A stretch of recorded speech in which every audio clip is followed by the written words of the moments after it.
अस्सलामुअलैकुम। देखें, आपका बिजनेस चाहे कितना ही कामयाब क्यों ना हो, एक खतरा, एक अनदेखा खतरा हमेशा मौजूद रहता है। एक ऐसा खतरा जो सब कुछ खत्म कर सकता है। तो आज हम बात करने वाले हैं कि टेक्नोलॉजी यानी आईसीटी किस तरह एक डिजिटल बॉडीगार्ड बनकर आपके कारोबार की हिफाजत करती है। चलें इसको जरा तफसील से समझते हैं। अच्छा, तो आपके ख्याल में आज के दौर में एक कारोबार के लिए सबसे बड़ा खतरा क्या हो सकता है? कोई नया कॉम्पिटिटर या शायद मार्केट का उतार चढ़ाव? नहीं, हकीकत में बात इससे कहीं ज्यादा गहरी है। चाहे आप लाहौर से बैठकर ऑनलाइन कपड़े बेच रहे हों या कराची से टेक्सटाइल एक्सपोर्ट कर रहे हों, असल खतरात वो हैं जो आमतौर पर नजर नहीं आते। तो चलें इन खतरात को ज़रा करीब से देखते हैं। आप ये समझ लें कि ये वो 5 बड़े दुश्मन हैं जो हर नए कारोबार की कामयाबी के रास्ते में खड़े हैं। आइए एक एक करके उनसे मिलते हैं और उनको पहचानते हैं। सबसे पहला और शायद आज के दौर का सबसे खतरनाक दुश्मन, साइबर सिक्योरिटी रिस्क्स। जरा सोचें, कोई हैकर आपके सारे कस्टमर्स का डेटा चुरा लेता है, जिसे हम डेटा ब्रीच कहते हैं, या इससे भी बुरा, आपके सारे कंप्यूटर्स को लॉक करके लाखों रुपए तावान मांगता है। इसे रैंसमवेयर हमला कहते हैं। और ये सिर्फ पैसों का नुकसान नहीं है, यह आपकी सालों की मेहनत से बनी हुई इज्जत और साख को मिनटों में खाक में मिला सकता है। इसके बाद आते हैं ऑपरेशनल रिस्क्स, यानी रोजमर्रा के कामों में आने वाली रुकावटें।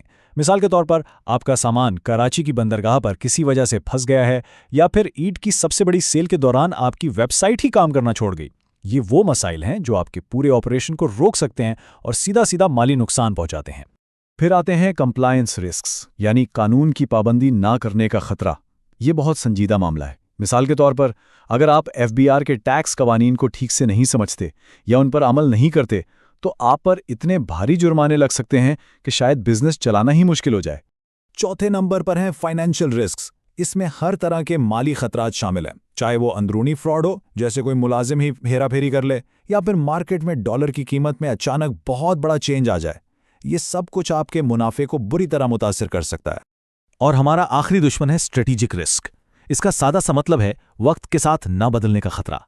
अगर आप आज भी वही पुराने तरीके इस्तेमाल कर रहे हैं जबकि आपके कंपेटिटर्स नई टेक्नोलॉजी अपनाकर आगे बढ़ रहे हैं, तो आप इस दौड़ में बहुत बहुत पीछे रह जाएंगे। तो सवाल यह है कि इन 5 दुश्मनों से लड़ा कैसे जाए।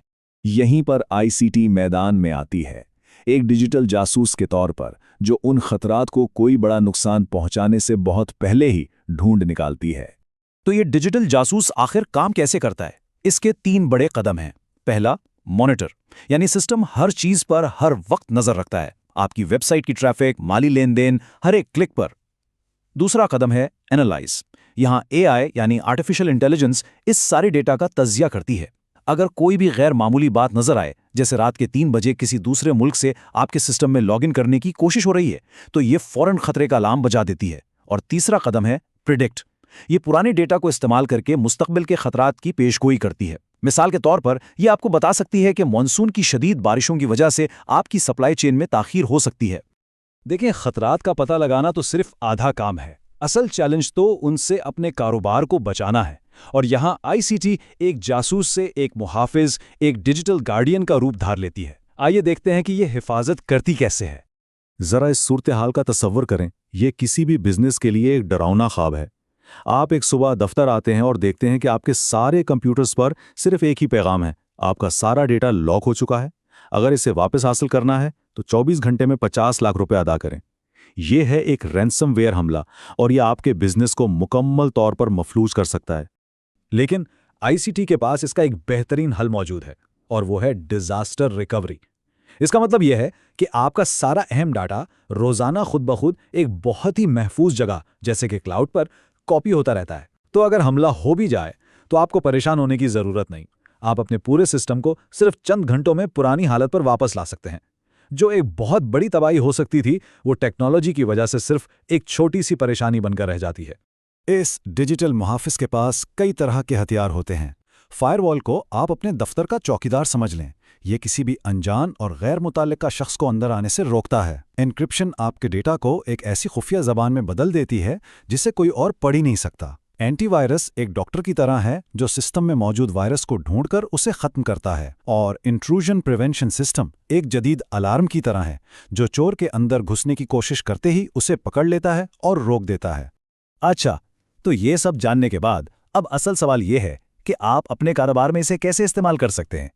तो आइए अब बात करते हैं आपकी रिस्क मैनेजमेंट प्लेबुक की, यानी वो अमली इक़दामात जो आप आज से ही शुरू कर सकते हैं। आपका एक्शन प्लान कुछ यूं होना चाहिए। सबसे पहले से निगरानी करें।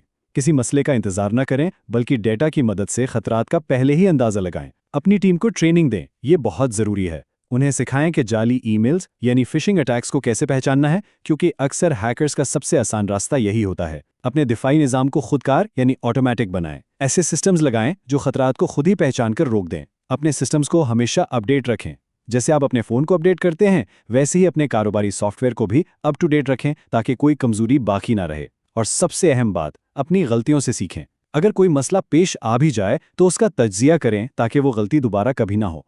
आखिर में एक सवाल जो सोचने पर मजबूर करता है, जैसे जैसे टेक्नोलॉजी मजीद बेहतर और स्मार्ट होती जा रही है, ये जंग आखिर जीतेगा कौन? वो लोग जो नए खतरात पैदा करते हैं, या वो जो टेक्नोलॉजी का सही इस्तेमाल करके इन खतरात का मुकाबला करते हैं और आगे बढ़ने का हौसला रखते हैं? सच तो यह है कि ये एक ना ख़त्म होने वाली दौड़ है, और इसमें जीत हमेशा उसी की होगी जिसके हाथ में टेक्नोलॉजी का मजबूत हथियार होगा।